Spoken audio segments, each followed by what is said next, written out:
विशाळगडावरनं म्हणजेच खेळण्यावरनं महाराज छत्रपती संभाजी महाराज ज्यावेळेस रायगडाच्या दिशेने ज्यावेळेस इतिकात खान हल्ला करणार हे जाणून रायगडाच्या दिशेने चालले त्यावेळेस त्यांनी संगमेश्वराचा मार्ग अवलंबण्याचा निर्णय घेतला कारण की येथून लवकर त्यांना पोहोचता येणार होते आणि त्याच पद्धतीने येथील एक न्यायनिवाडा देखील करण्याचे त्यांना विशेष कार्य संपन्न करायचे होते म्हणून महाराजांनी या संगमेश्वराच्या सरदेसाईच्या वाड्यात मुक्काम करायचे ठरवले आणि ही खबर कवी कलश आणि छत्रपती संभाजी महाराजांकडनं हारून गेलेले छत्रपती संभाजी महाराजांचे सख्खे मेवणे गणोजी शिर्के यांनी मुकर्रब खानाला दिली आणि कोल्हापुरातनं मुकर्रब खान त्याचं सैन्य घेऊन ज्या गतीने यायला हवा त्याच्यापेक्षा खूप लवकर 2 ते 2.5 दिवसातच त्याने हे संगमेश्वर गाठलं आणि आपल्याला इतिहासातील हा सगळ्यात काळा दिवस पाहायची वेळ आली. नमस्कार मित्रांनो, मी अक्षय विलास भुजबळ आपले आज सहर्ष स्वागत करत आहे आपल्या चॅनल मायबाप सह्याद्रीवर. आज आपण जाणार आहोत छत्रपती संभाजी महाराजांना मुकर्रब खानाने जेथे कैद केले त्या संगमेश्वर म्हणजेच कसबे संगमेश्वर आणि संगमेश्वर नावडी या ठिकाणी छत्रपती संभाजी महाराजांना नक्की मुकर्रब खानाने कसे पकडले तो संपूर्ण इतिहास व्यवस्थित जाणून घेण्यासाठी हा व्हिडिओ शेवटपर्यंत पाहायला विसरू नका. संगमेश्वरात जाण्यासाठी आपल्याला चिपळूणहून संगमेश्वर हे फक्त 50 किलोमीटर अंतर आहे. आता मुंबई गोवा हायवे हा खूप चांगल्या पद्धतीने बांधला गेल्यामुळे येथे पोहोचायला आपल्याला चिपळूणहून जास्त वेळ लागत नाही. येथून डाव्या हाताने शास्त्री नदीचा पूल ओलांडल्यानंतर डाव्या हाताने आपण कसबे संगमेश्वराकडे प्रथम जायचे. येथे आपल्या छत्रपती संभाजी महाराजांची एक भव्य दिव्य करारी बाण्याची मूर्ती नजरेस पडते आणि तेथून पुढे डावीकडे आपण सरदेसाई वाड्याकडे जातो.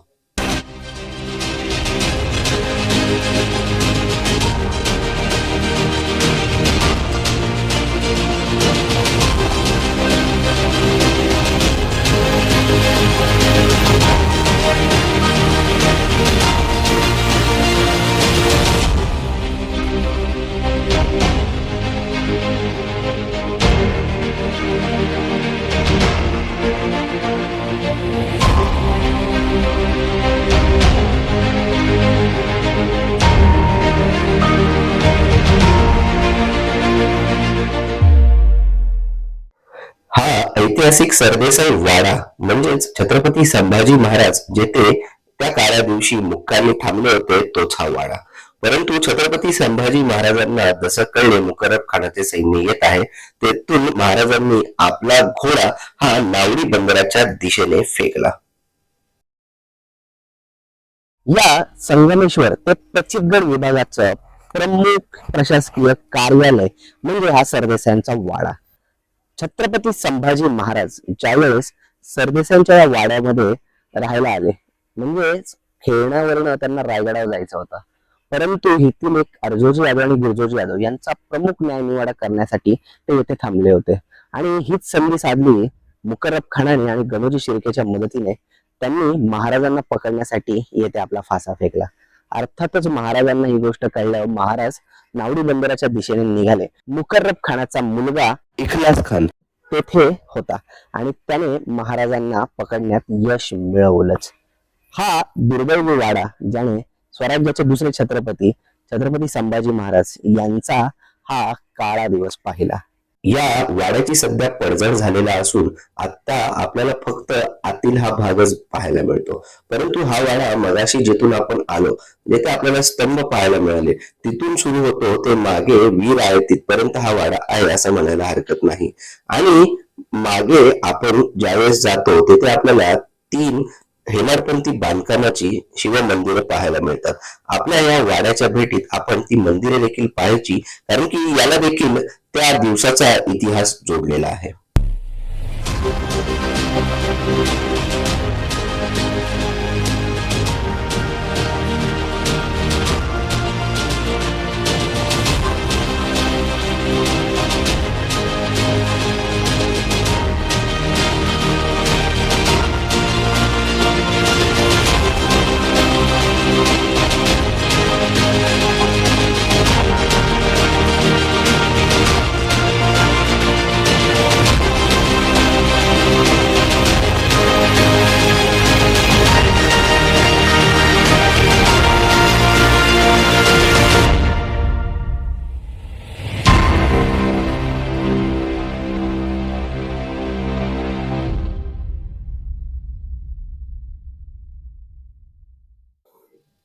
अतिशय सुबक आणि कोरीव बांधकामाची मंदिरं पाहिल्यानंतर आपले मन अगदी हेलावून जाते की निदान या कला म्हणून देखील याच्याकडे पाहिले गेले नाही आणि मुघली सैन्याकडनं याचा विध्वंस करायचा प्रयत्न झाला. मूर्त्या, शिल्पे जे जे फोडता येण्यासारखे, विध्वंस करण्यासारखे काम करता येईल ते त्यांनी केले, परंतु याचा बेस म्हणजे मूळ गाभा त्यांना नक्कीच हलवता आला नाही, इतके मजबूत ते बांधकाम आहे. येथील समोरील तिन्ही नंदींचे मुंडकी कापलेले आपल्याला दिसतात. तसेच इतरत्र पसरलेले अवशेष देखील आपल्याला या मंदिराच्या भेटी दरम्यान दिसतात.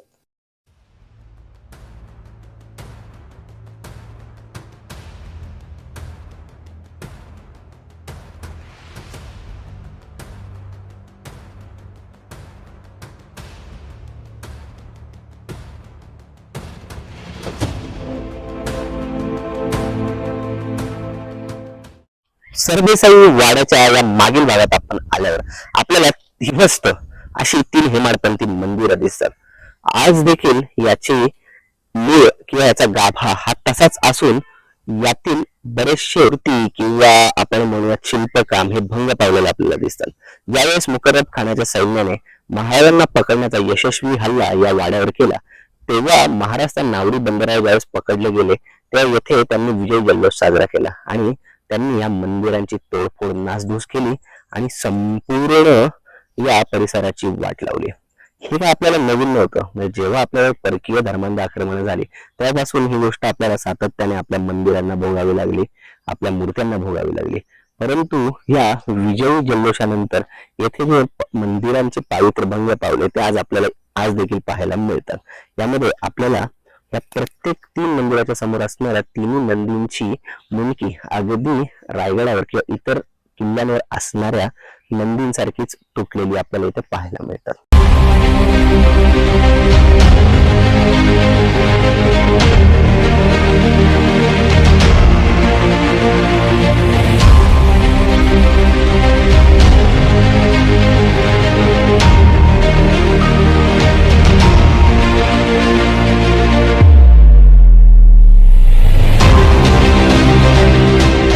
विशाळगडावरनं 3 शिवालय पाहिल्यानंतर आपण निघायचे ते ऍक्च्युअली महाराजांना मुकर्रब खानाच्या मुलाने जे ते पकडले त्या नावडी बंदराकडे.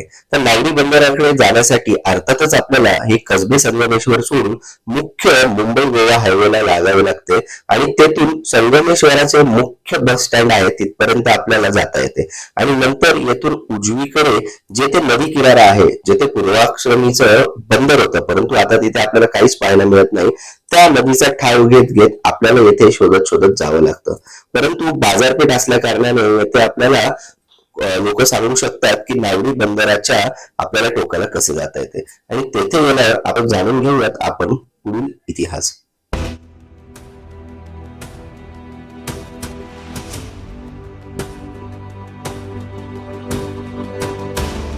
छत्रपती संभाजी महाराज ज्यावेळेस मुकर्रब खान येते हे कळल्यावर त्यांनी आपला घोडा या नावडी बंदराच्या दिशेने फेकला.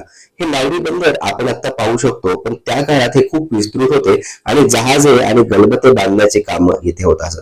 तर आपल्याला प्रश्न पडतो, महाराज येथे का आले? तर येथे होडीत बसून किंवा नावेत बसूनच महाराज त्यांच्या पुढील प्रवासाकडे निघणार होते आणि त्यामुळे महाराजांनी आपला घोडा येथे फेकला. पण मुकर्रब खान हा जुना सेनापती असल्यामुळे त्याने हे आधीच ओळखून आपल्या मुलाला ताज्या जमाच्या 1,500च्या फौजेसह येथे तैनात ठेवले होते आणि जो घात व्हायचा तो झालाच. छत्रपती संभाजी महाराजांनी आणि कवी कलशांनी निकराचा लढा येथे मुकर्रब खानाच्या मुलाला दिला, परंतु आपल्याला त्या दिवशीचा परंतु तो काळा दिवस आपल्याला पाहावाच लागला आणि आपले स्वराज्याचे दुसरे छत्रपती धर्मवीर छत्रपती संभाजी महाराज आणि त्यांचे मित्र कवी कलश हे मुघलांच्या तावडीत गेले. महाराजांना पकडल्यानंतर मुकर्रब खानाने अगदी 2 ते 2.5 दिवसांमध्येच महाराजांना आणि कवी कलशाला धर्मवीर गडाकडे म्हणजे त्या काळातल्या बहादूर गडाकडे औरंगजेबाच्या समोर नेले. अक्षरशः त्यांची फौज नुसती 2 दिवस पळत होती, कारण की त्यांना माहिती होते जर संभाजी महाराजांना पकडले हे मराठ्यांना कळले तर आपली काही खैर नाही.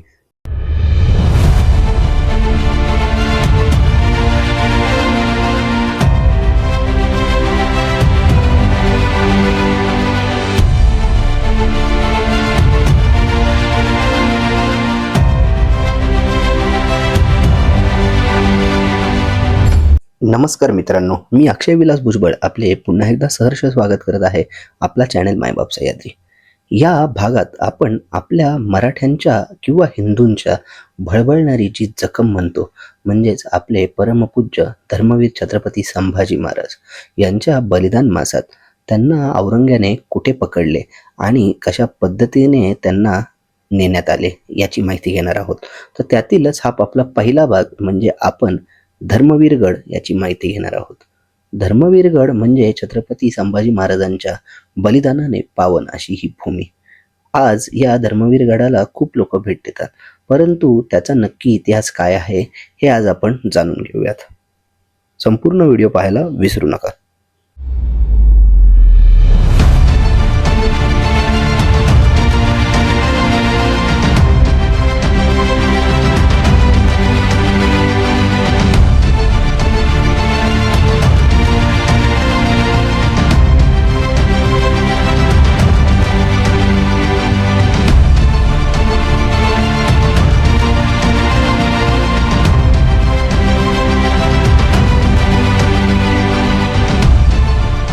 धर्मवीरगड उर्फ बहादूरगड उर्फ पांडे पेडगावचा किल्ला. या किल्ल्याला भेट द्यायला आपल्याला पुण्याहून दौंड मार्गे पांडे पेडगावात डायरेक्टली जाता येते. हा भुईकोट किल्ला असल्याने सर्व आबालवृद्ध येथे जाऊ शकतात. डायरेक्टली हा गावाच्याच परिसरात हा किल्ला असल्याने किंबहुना संपूर्ण गाव या किल्ल्याच्या परिसरात आहे असं आपण म्हणू शकतो. त्यामुळे येथे बाईक, कार सगळ्या गोष्टी जाऊ शकतात आणि अतिशय प्राचीन मंदिरं तसंच येथे असणारा इतिहास आणि मागे असणारं भीमा नदीचं एक प्रमुख खोरं आपण या गडभेटीत पाहू शकतो. छत्रपती संभाजी महाराजांशी निगडीत असणाऱ्या या इतिहासाची आज आपण व्यवस्थितपणे माहिती घेऊयात.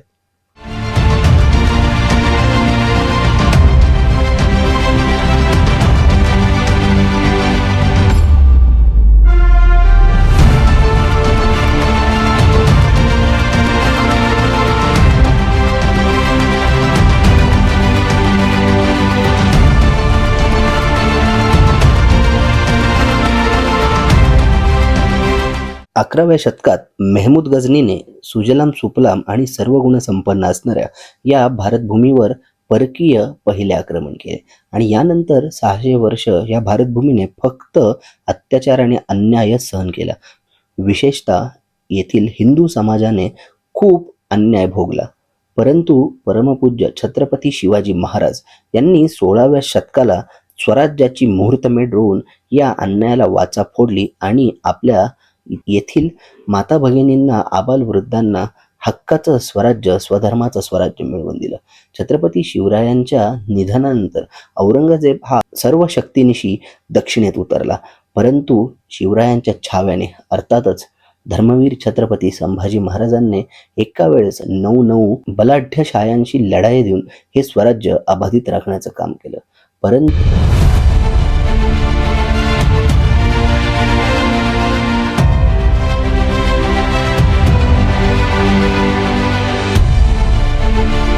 संगमेश्वराहून औरंगजेब जिथं आहे त्या बहादूरगड उर्फ सध्याच्या धर्मवीर गडावर छत्रपती संभाजी महाराज आणि त्यांचे परममित्र कवी कलश यांना आणण्यात आहे आणि येथून सुरुवात झाली ती त्यांच्या अमानुष छळाला. परंतु मराठ्यांचे स्वाभिमान, शिवछत्रपतींची आन बान शान राखणारे आपले धर्मवीर छत्रपती संभाजी महाराज यांनी औरंगजेबाच्या सर्व मागण्या म्हणजेच किल्ले, संपत्ती या धुडकावून लावून स्वराज्य अबाधित ठेवणे हे आपले परमकर्तव्य समजले आणि औरंग्याला काहीही दिले नाही. या घटनेत संभाजी महाराजांना औरंगजेबाने खूप डिवचण्याचा प्रयत्न केला, परंतु छत्रपती संभाजी महाराज हे कायमच आपल्या स्वराज्य आणि स्वधर्माशी बांधील राहिले आणि त्यांनी औरंग्याच्या कुठल्याही मागणीला भीक घातली नाही आणि औरंगजेबाने छत्रपती संभाजी महाराजांना येथेच हालहाल करून मारण्याचा आदेश दिला.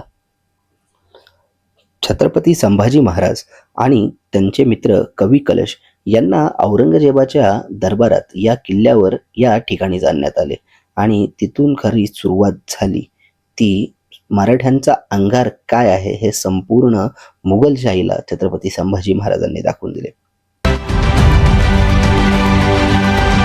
छत्रपती संभाजी महाराजांना बंदिस्त करून ज्यावेळेस औरंगाच्या दरबारात आणण्यात आले, हा औरंगजेबाचा दरबार याच दरबारात औरंगजेब येथे बसला होता आणि त्याला वाटलं मराठ्यांचा छत्रपती शिवरायांचा पुत्र आपण येथे आपल्या इथे पकडून आणलेला आहे, त्याला कमीपणा कसा दाखवता येईल यासाठी औरंगजेब प्रयत्नशील होता. पण संभाजी महाराजांनी औरंगजेबाला पाहताच आपले प्रिय मित्र कवी कलश यांना विचारले, कविराज, तुम्हाला या प्रसंगावरनं काही कविता सुचते का? तर कविराज म्हणतात, यावन रावण की सभा शंभू बंध्यो बजरंग, लहू लसत सिंदूर सम खूब खेल्यो रणरंग, जो रवि छबी लखत ही खद्योत होत बजरंग, त्यो तव तेज निहार के तखत तेजत औरंग. म्हणजेच कविराज म्हणतात, रावण रूपी औरंग्याच्या दरबारात ज्यावेळेस छत्रपती संभाजी महाराजांना आणण्यात आले त्यावेळेस त्यांचे रूप हे रावणाच्या दरबारात आलेल्या शेंदूर फासलेल्या हनुमंताप्रमाणे भासत होते. आणि त्यांचे हे रूप पाहून जसा काजवा देखील सूर्याच्या उगमाच्या वेळेस सूर्याचे रूप पाहून निस्तेज होतोच, तसाच हा औरंगजेब देखील छत्रपती संभाजी महाराजांचे तेजस्वी रूप पाहून निस्तेज झाला व गुडघे टेकून त्याने सिंहासनाचा त्याग केला आणि आपले परमपूज्य छत्रपती संभाजी महाराजांच्या समोर नतमस्तक झाला. काय म्हणावं या प्रसंगाला. आणि कविराजांना या मरणाच्या दारात असून देखील असे सुचलेले कवन म्हणजे आपल्या छत्रपती शिवाजी महाराजांची ही त्यांच्या छाव्याला आणि आपल्या सर्व सरदारांना मावळ्यांना असलेली शिकवण काय असेल याचा फक्त आपण विचार करू शकतो.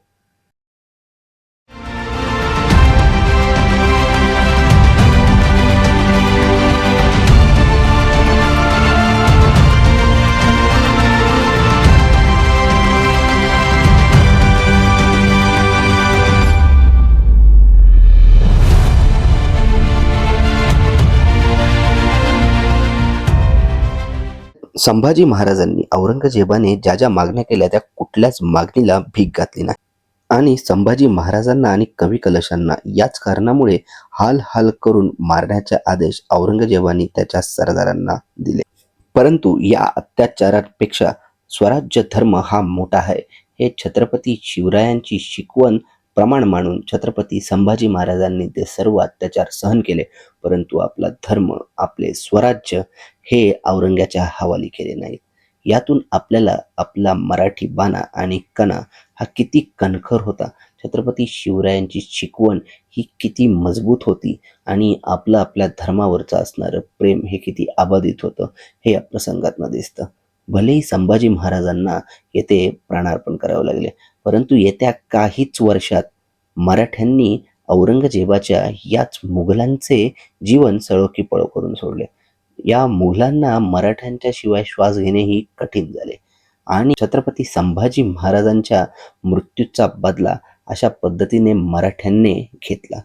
ज्यावेळेस महाराजांना मारण्यात आले त्यावेळेस एक एक गवताचे पाते हे भाल्याच्या पात्या इतकेच प्रखर झाले. एक एक रक्ताचा कण हा एक एक संभाजी घेऊनच जन्माला आला आणि छत्रपती संभाजी महाराजांच्या बलिदानाने प्रेरित होऊन मराठ्यांनी औरंग्याचे जगणे हराम केले आणि छत्रपती संभाजी महाराजांच्या या हत्येचा बदला घेतला. छत्रपती संभाजी महाराजांना मानाचे विनम्र अभिवादन. जय शिवराय, जय शंभू महाराज.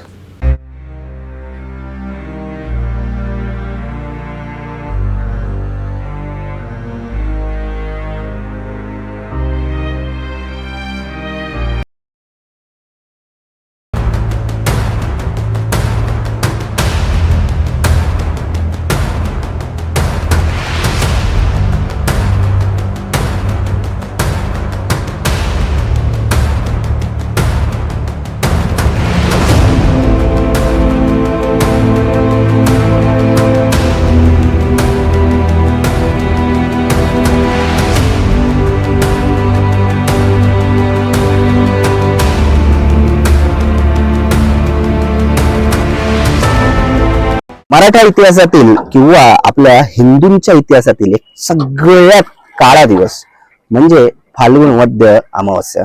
धर्मवीर बुधभूषणकार छत्रपती संभाजी महाराज यांची या दिवशी औरंगजेबाकडनं म्हणजेच मुघल सल्तनतीकडनं निर्घृण हत्या करण्यात आली.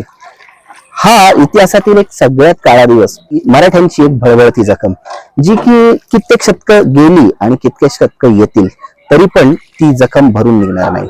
फाल्गुन कृष्ण अमावस्येला तो काळा दिवस आला. म्हणजेच छत्रपती संभाजी महाराजांची निर्घृण हत्या औरंगजेबाकडनं करण्यात आली. ती हत्या जिथे करण्यात आली ते ठिकाण आज श्री क्षेत्र तुळापूर म्हणून प्रसिद्ध आहे आणि त्याच्या अगदीच 5 ते 10 किलोमीटरच्या नदीच्या पलीकडील तीरावर वडू बुद्रुक म्हणून जिथे छत्रपती संभाजी महाराजांच्या शरीराचे तुकडे फेकण्यात आले. तर या दोन्ही क्षेत्रांना आज आपण भेट देणार आहोत. तुळापुरास आल्यावर एक भव्य कमान जेथे छत्रपती संभाजी महाराजांचा वाघाचा जबडा फाडतानाचा मूर्ती आपले लक्ष वेधून घेते आणि या कमानातून आत गेल्यावर उजव्या बाजूला महाराजांचा अजून एक पुतळा आपल्या लक्षात येतो आणि डावीकडे महाराजांची समाधी असून येथे नतमस्तक होण्यासाठी सर्व भाविक येत असतात.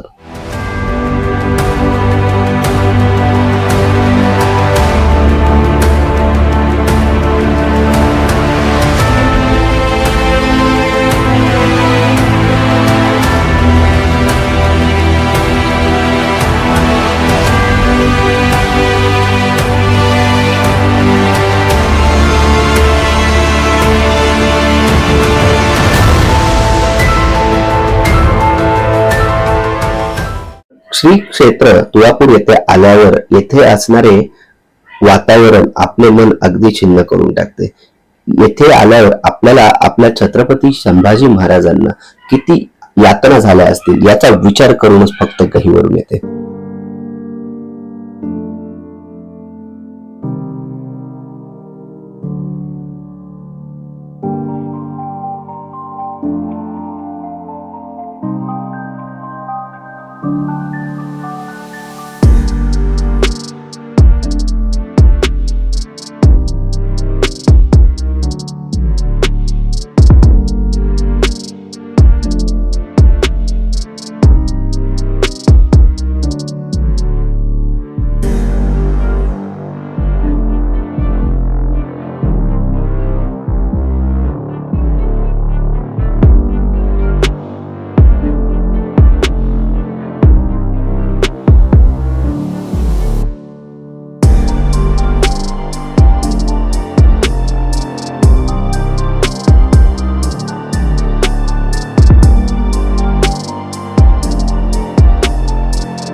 वडू हा कच्च्या रस्त्याचा थोडासा मार्ग ओलांडल्यावर आपण नदीच्या पलीकडे वडू बुद्रुक या गावाकडे येतो. येथे आपल्याला आल्या आल्याच कमान आपली लक्ष वेधून घेते आणि आत गेल्यावर आपल्याला एक मंदिर दिसते.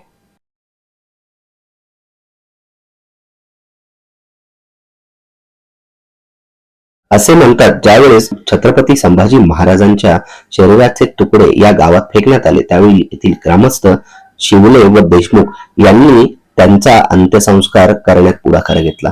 म्हणून या वीर पुरुषांचे देखील येथे आपल्याला स्मारक लक्षात येते. तुळापूर प्रमाणे आपल्याला या वडू बुद्रुकचा परिसर देखील स्वच्छ आणि टापटीप ठेवलेला दिसतो. छत्रपती संभाजी महाराज आणि कवी कलश यांच्या समाधी सोबतच आपल्याला येथे एक म्युझियम आणि तसेच छत्रपती संभाजी महाराजांचा एक पूर्णाकृती मेघडंबरी असलेला पुतळा देखील लक्ष वेधून घेतो. किती यातना भोगल्या असतील आपल्या महाराजांनी आपला हिंदू धर्म आणि स्वराज्य औरंग्याला नाही द्यायचे म्हणून. या विचाराने प्रेरित होऊन आपण आपल्या आयुष्यात देखील प्रेरणा घेऊ शकतो आणि पुढे जायचा मार्ग आपल्याला येथून मिळू शकतो. छत्रपती संभाजी महाराजांच्या या समाधीजवळ नतमस्तक होताना आपल्याला खूप घाई वरून येते.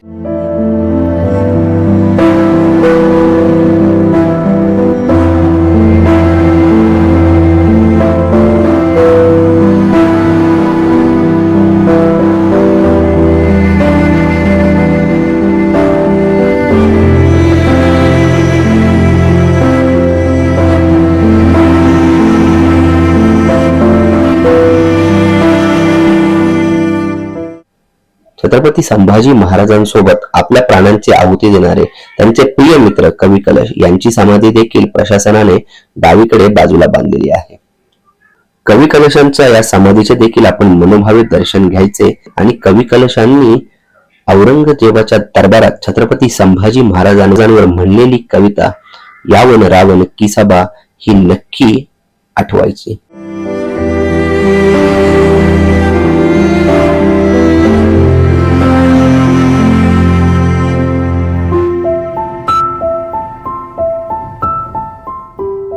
आता या म्युझियमची थोडीशी सफर आपण करूयात. म्युझियम मध्ये आपल्याला छत्रपती संभाजी महाराजांच्या जीवनक्रमातील काही चित्र आणि तसेच त्या काळातील हत्यार म्हणजेच तलवारी, मडू, गोफण, भाले इत्यादी आपल्याला पाहायला मिळतात.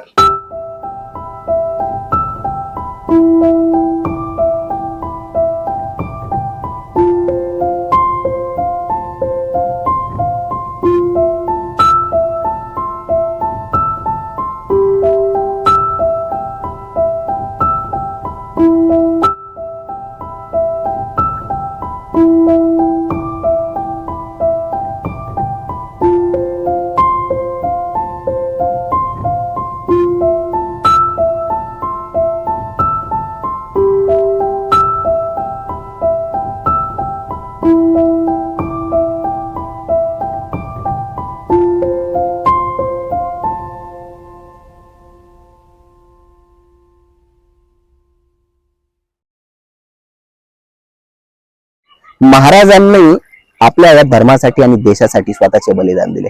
आज जेव्हा आपण महाराजांचा जागर करतो त्यावेळेस आपण सगळ्यांनी एवढेच लक्षात ठेवायचे की आपले महाराज कुठेही गेलेले नाहीयेत. आपले महाराज आपल्या सोबतच आहेत. जिथे आपण चांगलं वागतो, जिथे आपण विधायक कार्य करतो, तिथे आपले महाराज आपल्या सोबत आहेत आणि आपल्याला आशीर्वाद देत आहेत. छत्रपती शिवाजी महाराज की जय. धर्मवीर छत्रपती संभाजी महाराज की जय. जय महाराष्ट्र. तसे पाहता ही दोन्ही क्षेत्र आपल्या प्रत्येक हिंदूने भेट द्यावी अशीच आहेत आणि आपण एकदा तरी आयुष्यात येथे नक्की भेट द्यायला